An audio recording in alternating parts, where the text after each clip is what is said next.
hidrogen peroksida adalah hidrogennya 2, oksigennya 2. Bedanya dengan air adalah air hidrogennya 2, oksigennya 1. Berarti dia air yang ketambahan 1 oksigen.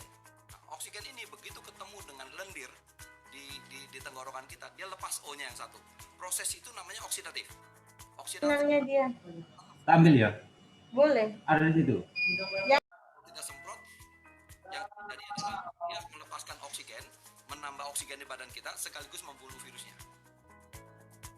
Bukan tanpa alasan, aksi nekat warga kelahiran Kalimantan Tengah ini rela dilakukan demi alasan kemanusiaan untuk mengedukasi masyarakat agar tidak mudah tertular. Seperti yang disampaikan kepada sejumlah awak media di Kasihan Bantul, Edi menegaskan bahwa virus SARS-CoV-2 penyebab COVID-19 bisa menular dengan cepat melalui mata, hidung, dan mulut akibat terkena droplet pasien positif. Sebelum berkembang dan masuk ke dalam paru-paru, virus yang mengendap di tenggorokan harus dimatikan. Material hidrogen peroksida yang terkandung dalam hidroksi bersifat food grade sehingga aman dan tidak beracun.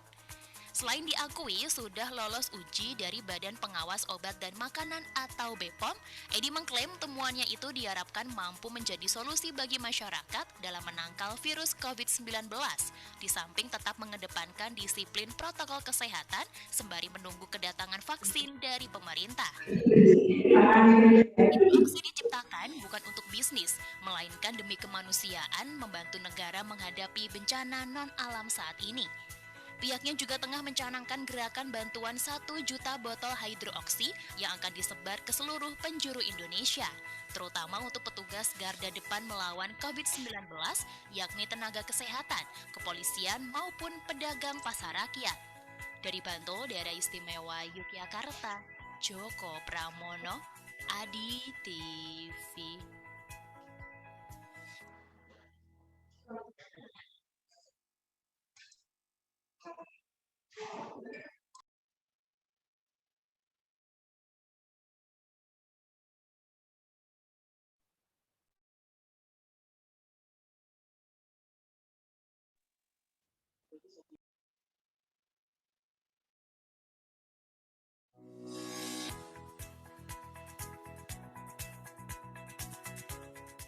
Mungkin tak banyak yang mengenal Kang Edi. Namun pria berusia 50 tahun ini terbilang menjadi orang paling... Selamat siang Bapak Ibu. Bagaimana? Selamat siang. Selamat siang. Bu Agnes, jadi stop stream. Videonya sudah ya? Oke, sebelumnya saya mengucapkan terima kasih untuk Hydroksi yang sudah membagikan Hydroksi kepada guru dan staf semua. Dan hari ini kita kedatangan inventor dari Hydroksi, yaitu Bapak Kan Edi. Selamat datang Bapak Kan Edi. Halo semua. Ya, Terima Bapak Kan kasih. Edi, kita akan menyampaikan tentang manfaat dan penggunaan Hydroksi ini untuk meningkatkan daya tahan tubuh kita ya.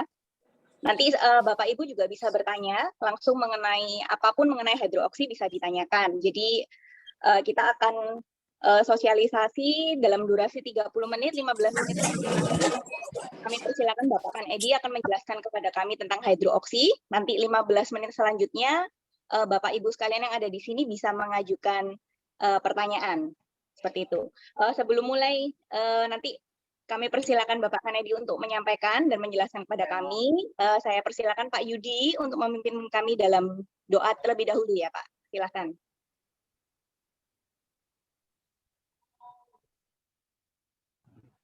Baik Bapak Ibu semua, selamat sore. Sebelum kita mulai sosialisasi pada sore hari ini, kita akan masuk dalam doa dulu ya Bapak Ibu. Mari kita berdoa.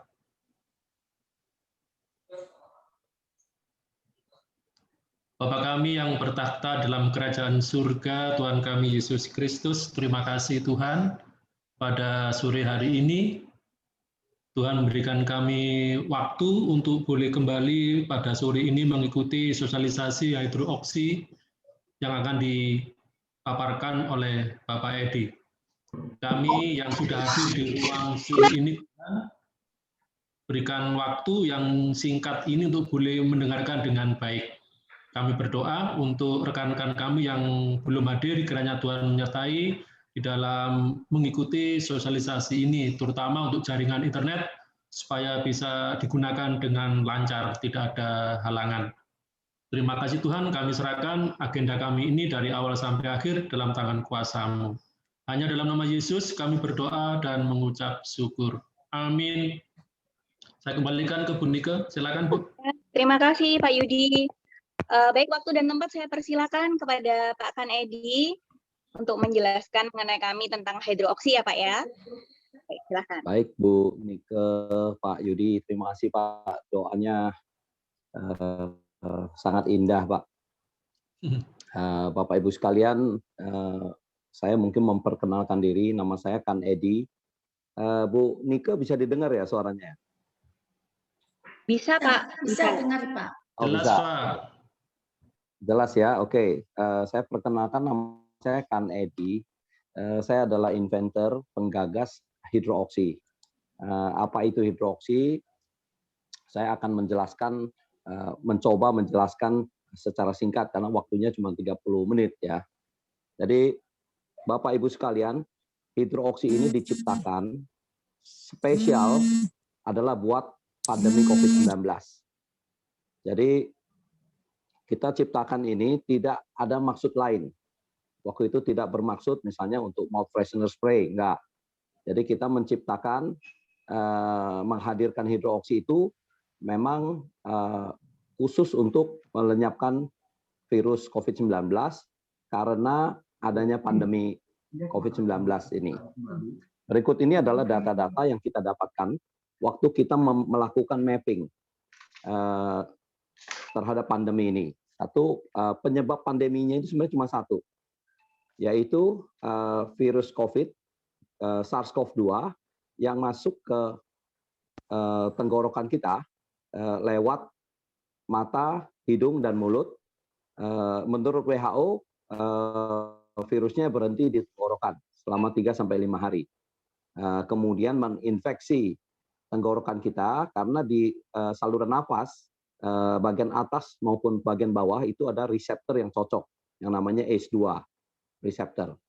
Jadi itulah sebabnya dia tidak menginfeksi bagian lain. Misalnya mata kita tidak ada infeksi masuk. Orang yang kena COVID itu tidak ada yang misalnya matanya sakit atau hidungnya bengkak. Dia hanya menjadi yang Bapak Ibu sekalian yang ada itu ya, apa reseptor yang cocok itu adalah di respiratory sama di bagian usus ya. Jadi banyak sekali juga sekarang ditemukan di bagian pencernaan. Orang yang COVID ini ternyata banyak yang mulainya dari gejala dengan pencernaan. Tapi masuknya itu pasti dari luar itu melewati hidung, mulut, dan mata, kemudian menginfeksi kita punya tenggorokan. Jadi kalau kita refer ke data-data dari WHO, ya Bapak Ibu sekalian, data dari WHO, virusnya itu berhenti di tenggorokan selama 3-5 hari. Ya, jadi kalau kita ilustrasikan misalnya ini kita mencari polisi misalnya mencari penjahat, polisinya tidak akan mencari ke seluruh Jawa Timur, dia akan melakukan namanya profiling, tempat tinggalnya di mana. Jadi jelas bahwa virus ini penyebab pandeminya hanya virus dan dia harus lewat tenggorokan baru bisa mencapai paru-paru. Kalau mencapai paru-paru baru menyebabkan berbahaya karena sistem imun kita akan melapisi, kita punya mukosa yang melapisi itu di tenggorokan, karena mengisolasi itulah karena di paru-paru makanya kita nggak bisa mendapatkan oksigen, dan yang lebih parah lagi kita nggak bisa mengeluarkan karbon dioksida yang bersifat racun. Kemudian data WHO menyatakan, ini adalah kontroversi, kita coba untuk menyampaikannya dengan mudah. data WHO itu menyatakan penyebabnya cuma satu, yaitu virus yang masuk ke tenggorokan kita, ya. Dan virus ini relatif sangat mudah untuk dimusnahkan. Jadi WHO menyatakan kita boleh memusnahkan virusnya dengan cara mencuci tangan, ya, memakai disinfektan yang oksidatif, kemudian memakai hand sanitizer yang alkoholnya lebih dari 60%. Jadi, tapi di sisi lain WHO menyatakan bahwa belum ada obatnya. Jadi ini yang menarik menurut saya sebagai inventor, sebagai seorang inventor ini yang menarik. Padahal kalau dari sisi naturopath bahwa yang kita harus urusin itu adalah penyebabnya. Dari sisi itu kalau penyebabnya adalah virus SARS-CoV-19 ya yang masuk ke paru-paru kita, tenggorokan dan paru-paru kita baru berbahaya. Kalau kita matikan, jangan diobatin, kita musnahkan, kan jauh lebih efektif daripada kita harus mengobati. Karena pandangan kami adalah mudah sekali dimusnahkan aja, dan tempat untuk memusnahkannya yang paling efektif adalah di tenggorokan, karena virusnya sebelum ke paru-paru harus lewat tenggorokan. Jadi untuk itu kita mencoba mencari referensi beberapa bahan yang bisa untuk kita membunuh virusnya di tenggorokan. Dalam perkembangan selanjutnya bukan hanya di tenggorokan, tapi kita juga menemukan satu alat, ya saya kasih lihat di belakang ini, yang bisa mengejar virusnya sampai ke ujung paru-paru. Jadi namanya, saya sampaikan namanya COVID Eliminator. Ini sekarang alatnya sedang dilakukan kerjasama sama ITS dan UNER untuk dikembangkan menjadi satu alat yang namanya Nebula. Jadi Bapak Ibu sekalian, ada beberapa pilihan bahan yang tersedia untuk bisa kita masukkan ke tenggorokan kita dan memusnahkan virusnya.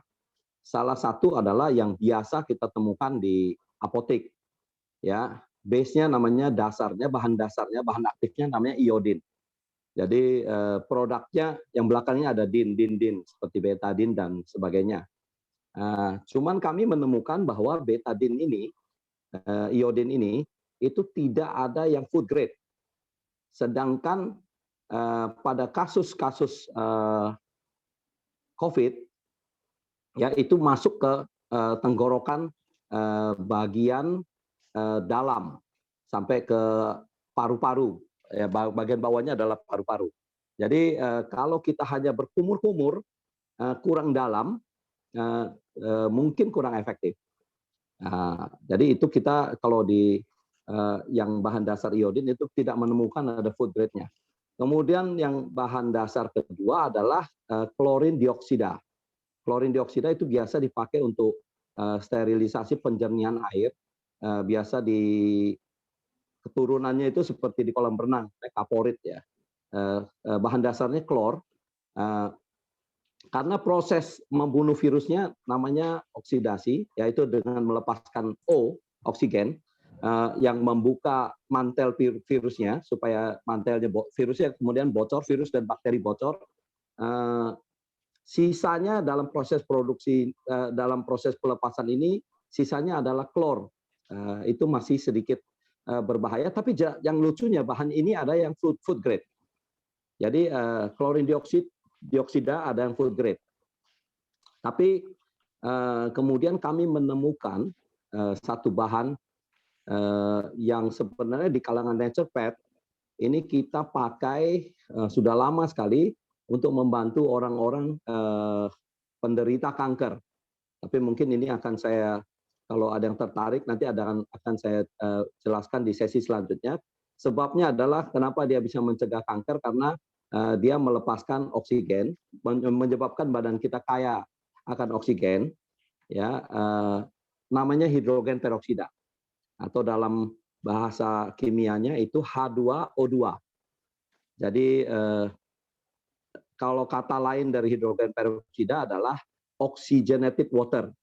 Jadi air yang ketambahan oksigen. Jadi kalau air kan H2O, kalau hidrogen peroksida H2O2. Isinya sama persis, hidrogen dan oksigen. Nah, tapi bahan ini banyak kontroversinya, karena misalnya bahan ini dikenal oleh ibu-ibu yang suka bleaching rambut, mewarnai rambut. Untuk membleaching rambut itu memakai hidrogen peroksida yang 11%, cosmetic grade. Ya, kemudian banyak kita pakai untuk pemutih kertas, itu juga hidrogen peroksida. Yang 99% itu ada yang buat bahan bakar roket, karena hidrogen dan oksigen adalah bahan yang mudah terbakar dalam komposisi khusus. Jadi bahan bakar roket yang dipakai sekarang itu hidrogen peroksida 90%.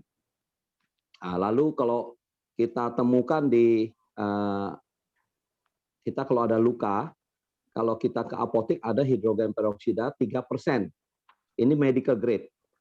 Ya, jadi bahan-bahan yang tadi saya sebutkan itu semuanya tidak boleh masuk ke tenggorokan kita.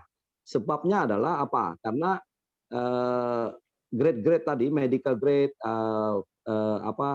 cosmetic grade, industrial grade tersebut itu ditambahkan bahan pengawet, bahan stabilizer namanya.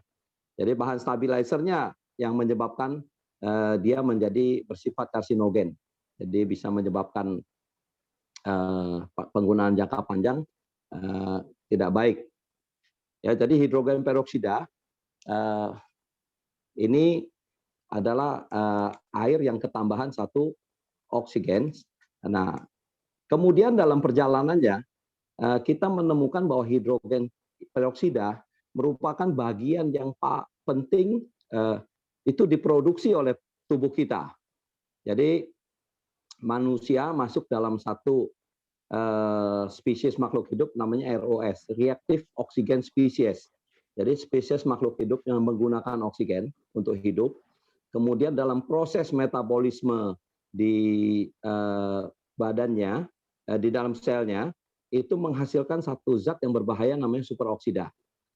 Kemudian oleh Tuhan kita dilengkapi dengan sempurna, kita mendapatkan satu enzim namanya SOD, superoxide dismutase, yang memutasi superoksida tadi menjadi hidrogen peroksida, dan ini dipergunakan untuk pertahanan tubuh kita. Jadi mungkin teman-teman bisa cari data di internet bahwa satu universitas terkenal, McGill University, yang sangat terkenal, sangat reputable, itu dalam salah satu penelitiannya menyatakan bahwa hydrogen peroxide is body based defense system. Jadi hidrogen peroksida yang tadi diproduksi oleh badan kita itu dipergunakan oleh sistem defense system kita, pertahanan kita untuk membunuh virus, bakteri dan kuman-kumannya. Jadi proses kerjanya menjadi sangat aman karena oleh Tuhan kita juga dilengkapi dengan satu enzim yang namanya katalase. Jadi adalah satu enzim yang dengan segera menguraikan H2O2 tadi menjadi air dan oksigen, sehingga sisa prosesnya adalah pelarutannya adalah air dan oksigen. Jadi ini sangat aman sekali. Saya sendiri menggunakan secara ekstrem selama 1 tahun. Saya menggunakan material ini sudah hampir 4 tahun. Tapi untuk COVID ini, saya dari awal sudah pakai. Saya pakai secara ekstrem, itu mungkin sekitar 8 kali dari dosis yang kita sarankan. Dan baru saja 2 minggu yang lalu, saya mengecek kesehatan paru-paru saya. Dapat predikatnya dari dokternya, is a healthy chest. Dokternya bahkan kasih komen begitu. Jadi sehingga paling tidak 1 tahun ini saya pakai 8 kali lipat dari yang kita sarankan, yang dosis yang disarankan itu paru-paru saya baik-baik aja. Jadi nggak ada masalah. Nah, ini membuat Bapak Ibu sekalian, sebenarnya bagi saya ini bukan bisnis. Ini adalah bagaimana karena saya tahu sesuatu yang bermanfaat bisa membuat negara kita segera keluar dari krisis COVID-19, kita tahu, kita merasa kalau kita tidak menyampaikan, merasa mengkhianati kemanusiaan. Jadi untuk itu sebenarnya kita sudah melakukan banyak sekali upaya. Kita menyurati Pak Presiden Jokowi, menyampaikan semua cara kerjanya, menyuratinya kira-kira 2 kali, kemudian cuma dijawab sedang diproses oleh Seknek. Tapi lalu kita juga melakukan, awalnya adalah, kalau bagi teman-teman yang tahu hidroksi, awal-awalnya itu ada dulu namanya juga basic element. Basic element dan hidroksi itu sama. Waktu kita mau daftarkan mereknya, karena basic element kemungkinan akan bisa ditolak karena ada orang yang mendaftarkan yang sama, dalam kelas yang sama. Jadi kita waktu itu mulai dengan tim lalu mengatakan ini coba kita donasikan. Jadi waktu itu sebelum BPOM-nya keluar, kita mendonasikan sekitar 65.000 botol yang hasilnya mengejutkan kami.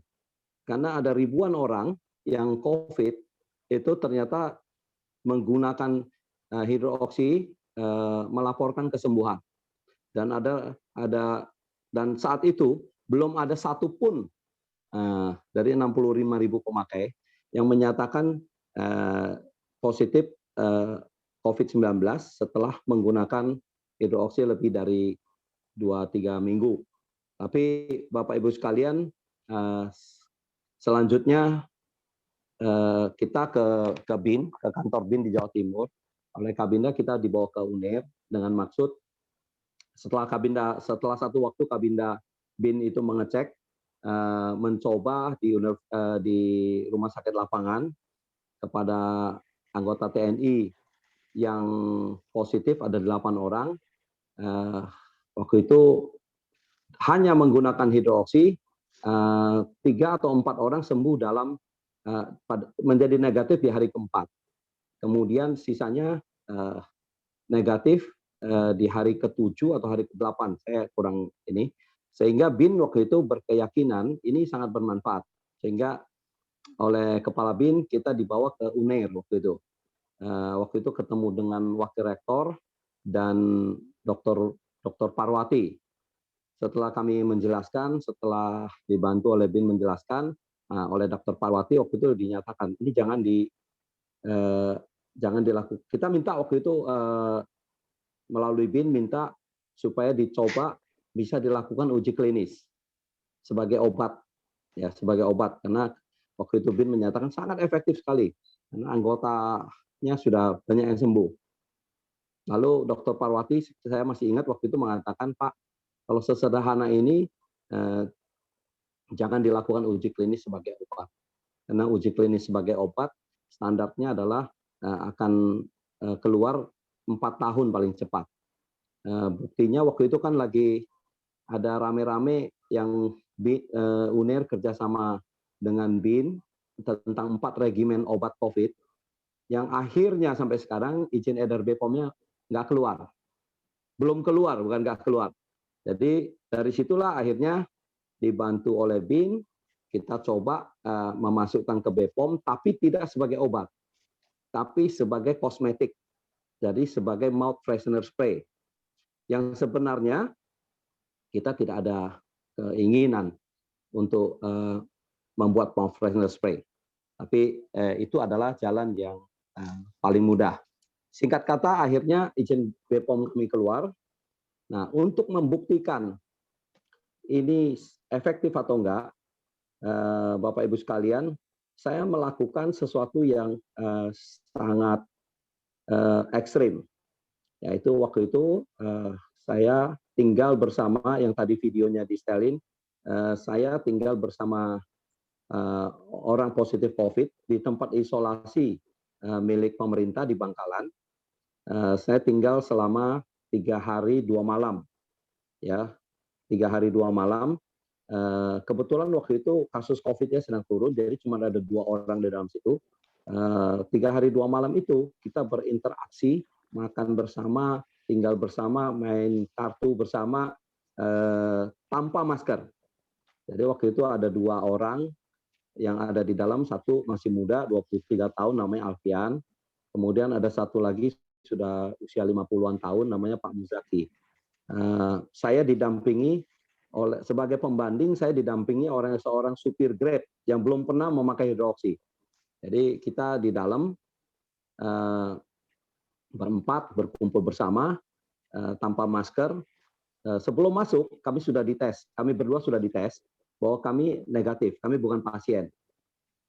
Kemudian setelah hari ketiga diambil swab oleh Dinas Kesehatan Bangkalan. Kemudian saya melakukan isolasi mandiri.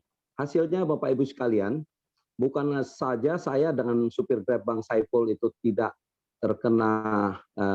terpapar COVID, tapi malah kami empat-empatnya hasilnya negatif. Sehingga dengan memakai selama 3 hari 2 malam, pasien yang di dalam, yang 2 orang juga menjadi sembuh. Jadi itu waktu itu mengejutkan bahwa yang di video di TV tadi yaitu ada orang paling nekat se-Indonesia.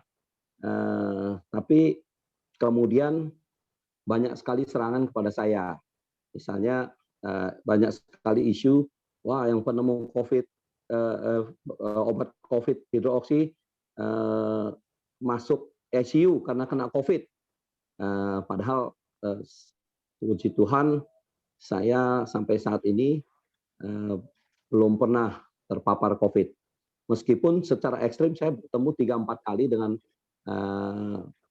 sebelum melaksanakan yang tinggal bersama di tempat isolasi, saya juga bertemu dengan Kasat Lantas di Banyuwangi yang datang ke Surabaya untuk isolasi karena COVID. Kita kontak 6,5 jam, kemudian sama-sama tes swab di National Hospital, beliaunya masih positif, saya tetap negatif. Jadi kita menemukan sangat efektif sekali hidroksi. Ini kemudian Bapak Ibu sekalian, saya mungkin sambung ke vaksin. Teman-teman di bidang guru dan ini kan lagi waktunya untuk vaksin. Ini kita harus dukung. Kenapa? Karena Bapak Ibu sekalian, vaksin adalah satu-satunya harapan kita sekarang. Ya, satu-satunya harapan kita karena bisa dilakukan secara massal. Ya, apakah itu menjadikan hidroksi tidak efektif? Enggak, hidroksi sangat efektif. Tapi hidroksi tidak bisa massal, Bapak Ibu sekalian. Dari September sampai sekarang, setelah izin BPOM kami keluar, kami hanya berhasil kira-kira menyebarkan 400.000 botol. Mungkin dengan pemakai 300.000 orang. Dibandingkan dengan jumlah penduduk Indonesia yang 270 jutaan, nggak ada artinya. Ini kayak menggarami laut. Tapi kami tahu ini sangat efektif. Sebentar lagi ada Juni akan ada pembelajaran offline, sehingga kami menawarkan ini sebagai alternatif dan harganya sangat terjangkau, sangat murah. Sehari itu harganya untuk memakai hanya sekitar Rp1.000 per hari. Begitu. Tadi Mbak Nike ya, Bu Nike. Iya, Pak Edi, terima kasih untuk pemaparannya. Baik, kita extra time sedikit ya, Bapak Ibu. Saya beri kesempatan untuk yang mau bertanya, 5 menit ke depan bisa mengajukan pertanyaan. Mumpung Pak Edi ada di sini ya. Silahkan yang mau bertanya langsung saja, bisa di-unmute, terus langsung bertanya.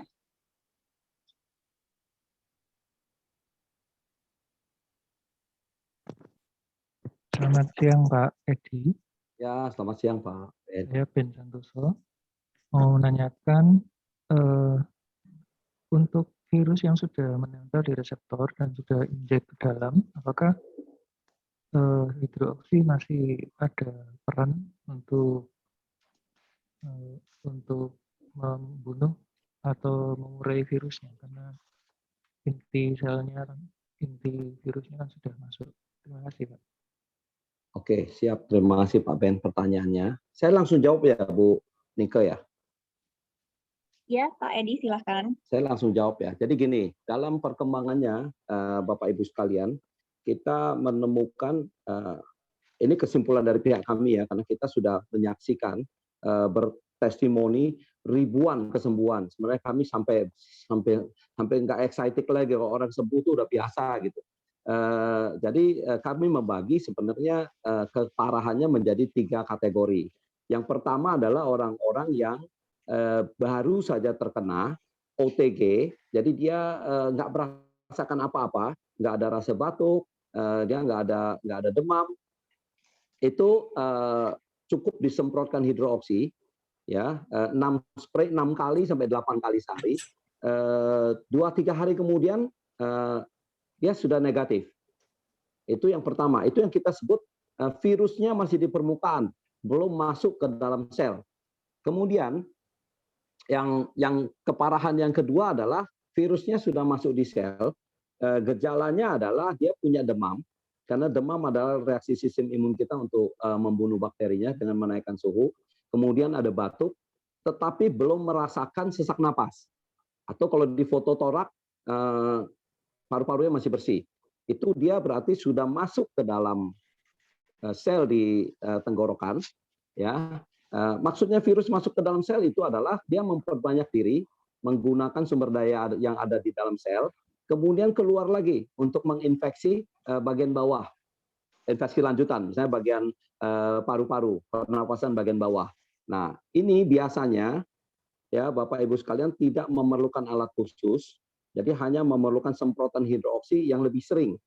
Jadi kita sarankan setiap jam dia bangun dia semprot 6 kali tenggorokan, ya.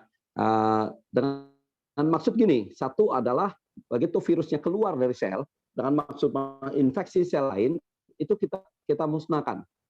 Ya, biasanya itu setelah 6 hari, source di dalam selnya sudah habis, sudah nggak ada lagi, sehingga orangnya begitu hari ke-7, kemudian di tes, di swab itu sudah negatif. Ya, ini adalah versi keparahan kedua, dia sudah masuk dalam sel, tapi belum masuk ke paru-paru.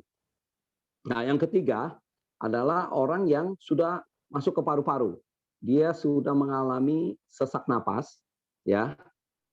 Yang pernah kami dapat pengalaman adalah yang hampir saya sudah mengurusin 2 orang yang hampir pakai ventilator, tapi karena waktu itu ventilatornya lagi kosong, ya, akhirnya nggak dapat ventilator.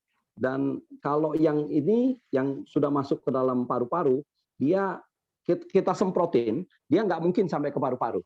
Paling kita kalau lakukan dengan benar sampai ke pipa besar paru-paru. Tapi untuk mencapai ujung paru-paru yang namanya alveoli, itu hampir nggak mungkin. Jadi kita perlu bantuan satu alat namanya nebulator. Ya, alatnya itu adalah seperti orang asma, ada alat bentuknya seperti ini. Ya, Bapak Ibu sekalian, bentuknya seperti ini. Ini dimasukkan cairannya di dalam sini, kemudian dia menjadi uap. Ya, dia menjadi uap, molekulnya menjadi kecil sehingga kita dengan pernapasan kita dia bisa masuk ke paru-paru dan membunuh virusnya. Nah, versi yang lebih canggih adalah yang di alat ini, karena ini ada generator hidrogen untuk menghidrasi. Karena tubuh kan begitu dimasukkan oksidatif mengalami namanya oksidatif stres. Untuk itu perlu hidrogen untuk menghidrasi. Jadi Bapak, hidroksi masih efektif ya untuk yang begitu, tapi perlu alat bantu. Ya, alat bantunya adalah harus beli nebulator seperti ini, atau versi yang lebih murah ada yang buat ibu-ibu untuk nanospray namanya. Ini kira-kira 300.000, tapi kalau nanospray harganya hanya 30 sampai 50.000. Itu membuat molekul hidroksi lebih kecil, lalu di dalam pernapasan kita dia bisa bawa ke paru-paru untuk membunuh virusnya. Kemudian hal yang baik, yang tadi saya cerita pengalaman 2 orang yang sudah hampir pakai ventilator, setelah dia pakai nebulator dengan hidroksi, kontaknya dengan mukosa, lendir yang menyelimuti virusnya di paru-paru, yang menyebabkan kita nggak bisa bernapas, itu akhirnya dia mengeluarkan oksigen. Karena proses membunuhnya melarutkan H2O2-nya menjadi air dan oksigen. Jadi begitu dia memakai ini, dia akan merasakan bernapasnya lebih nggak tersengal-sengal, dan bacaan oksigennya di alat seperti ini, oximeter, menjadi naik. Begitu Pak Ben ya. Kalau Halo? boleh, Sudah ya, terima kasih. sudah cukup terjawab dari pertanyaannya Pak Ben. Satu lagi, Pak. Ada Untuk lagi? ya, Mhm. untuk senyawa yang digunakan berarti termasuk kategori hidrogen peroksida ya, Betul. H2O2. Apakah itu tidak mempengaruhi walaupun food grade dalam keadaan kadar yang cukup banyak, misalkan 8 kali semprot, itu apakah tidak mengiritasi atau berpengaruh ke jaringan mukosa kita? Terima kasih, Pak. Oke, siap Pak. Ini jawabannya, pertanyaannya teknis. Jadi gini Pak, hidrogen peroksida itu tidak pernah beracun. Hidrogen peroksida itu isinya hidrogen dan oksigen. Saya harus declare itu dulu. Tapi menjadi berbahaya apabila dipakai tidak sesuai dengan dosisnya. Misalnya pada penelitian di jurnal, yang boleh dikonsumsi itu maksimum, batas maksimumnya itu 6%. Tapi disarankan tidak lebih dari 3%. Jadi kalau dengan kondisi 3%, Pak Ben ya, itu boleh dikonsumsi, pemakaian hariannya itu 600 miligram kali berat badan. Misalnya seperti saya beratnya 70 kilo, jadi kalau kali 0,6, 600 miligram, itu berarti saya boleh konsumsi 42 gram per hari. Satu botol ini kami yang paling besar isinya 60 gram. Dan hidrogen peroksida dari 0,5%, 0,5% itu sudah efektif membunuh virus. Jadi kalau yang ada di dalam hidroksi itu adalah kelarutan 1,5%. 1,5%. Jadi ya contohnya saya sudah memakai 1 tahun lebih dengan kondisi sangat ekstrim, karena saya nggak ingin orang lain yang jadi korban. Saya pakai, saya malah dikasih ini oleh ini di dokter radiologi, dikasih komentar tuh is a healthy chest. Tapi itu juga tidak membuat kami sebelumnya, bukan saya nekat Pak Ben langsung pakai, saya mengorbankan diri, enggak. Sebelumnya sudah banyak jurnal-jurnal yang menyatakan begitu. Kita sudah mendapat satu kesaksian seorang yang memakai selama 13 tahun 3%, 6 kali sehari, 6 spray, karena dia kena kanker. Kena kanker kolon, namanya, mungkin bisa teman-teman juga bisa searching, namanya Bill Monroe. Dia memakai itu di usia 70 tahun, kemudian meninggal di usia 93 tahun, tapi kankernya bersih. Kemudian ada, kalau teman-teman mau cari yang lebih jelas, mungkin bisa masuk ke YouTube, cari hydrogen peroxide inhalation, Dr. Sullivan, itu sudah pakai 6 tahun. Kalau pengalaman saya pribadi, Pak Ben, sangat aman sekali. Gitu. Terima kasih, Pak. Oke, Pak Edi, ini mungkin pertanyaan terakhir ya, menindaklanjuti dari pertanyaannya Pak Ben tadi. Berarti kalau di hidroksi ini kadar hidrogen peroksidanya itu berapa persen ya, Pak? 1,5%. 1,5% ya tadi. Kalau kita tes itu akan cenderung turun, ya. Jadi karena tanpa stabilizer, teman-teman, itu biasanya setelah 3-4 bulan pemakaian, kalau kita tes lagi dia berkurang menjadi 1,4. Nanti setelah setahun dia berkurang menjadi 1,2. Tapi di atas 0,5 masih efektif untuk virus jenis corona. Oke, karena kan kalau sepengetahuan kami kan, kalau kami baca kan memang hidrogen peroxide itu kan 3% yang food grade, itu kan untuk biasanya sayur dan buah ya, untuk membersihkan sayur buah. Nah, tapi kan tidak boleh terinhalasi atau tertelan seperti itu, Pak. Ya, boleh. Maksudnya food grade itu boleh. Misalnya yang sehari-hari dipakai, ya, Itu untuk sterilisasi pengepakan susu itu semua pakai hidrogen peroksida yang 35%.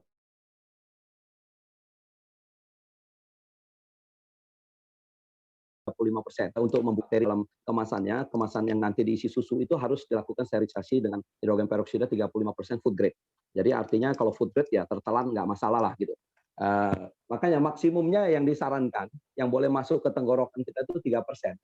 Hidroksi memakai pendekatan yang lebih kecil. Kita pakai 1,5% karena hasil penelitian terhadap coronavirus, ya kita punya penelitian di PubMed itu menyatakan 0,5% udah contact time 30 detik itu sudah efektif melenyapkan virusnya. Gitu Bu Nike. Oke, terima kasih Pak Edi. Ini ada pertanyaan satu lagi ya Pak ya, dari Pak Indrawasesa. Apakah aman untuk asam lambung, Pak Edi?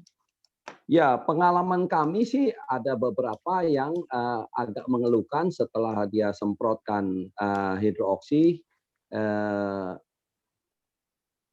ada sedikit reaksi, misalnya asam lambungnya naik.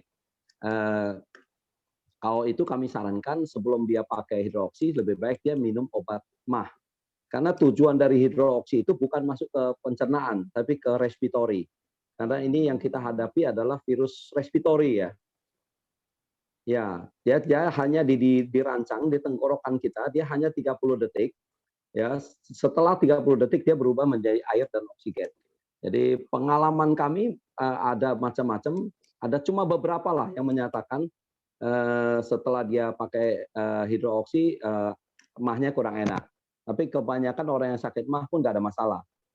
Itu Bu Nike. Baik, terima kasih. Oke, karena kita sudah sampai di penghujung waktu ya, Bapak Ibu, saya akhiri untuk sosialisasi hari ini. Terima kasih Pak Kan Edi untuk pemaparan dan penjelasannya. Kemudian di Koperasi Sekolah Gloria juga sudah tersedia ya hidroksi. Kalau Bapak Ibu membutuhkan lagi bisa membeli nanti selanjutnya di koperasi. Dan kita kemarin sudah dibagikan juga sampel gratis ya. Kita bisa menggunakan.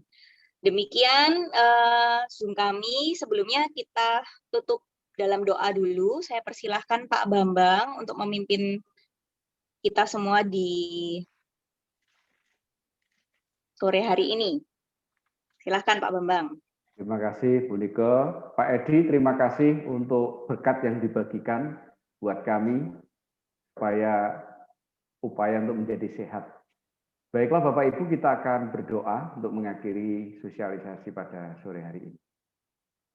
Kami bersyukur ya Tuhan karena kami boleh melihat karya Tuhan melalui orang-orang yang sudah Tuhan pakai untuk menjadi alat-Mu bagaimana mewujudkan tubuh yang sehat bagi kami, apalagi di tengah-tengah pandemi seperti ini ya Tuhan.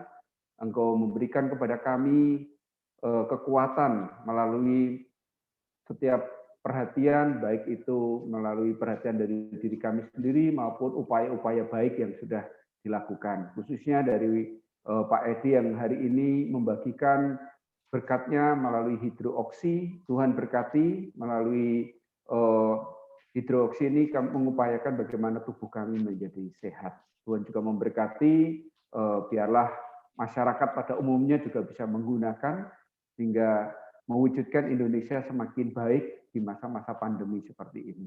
Terima kasih ya Tuhan, kami berdoa di dalam nama Tuhan Yesus Kristus. Amin. Amin. Terima kasih Pak Bambang. Baik, jika Bapak Ibu ingin mengetahui lebih lanjut ya, bisa melihat di website maupun YouTube Hidroksi. Tersedia banyak sekali, tinggal di search aja. Terima kasih sekali lagi Bapak Edi buat waktunya. Terima kasih banyak semua. Terima kasih. Selamat Terima kasih Pak. Terima kasih. Terima kasih Pak Edi. Selamat sore, terima kasih.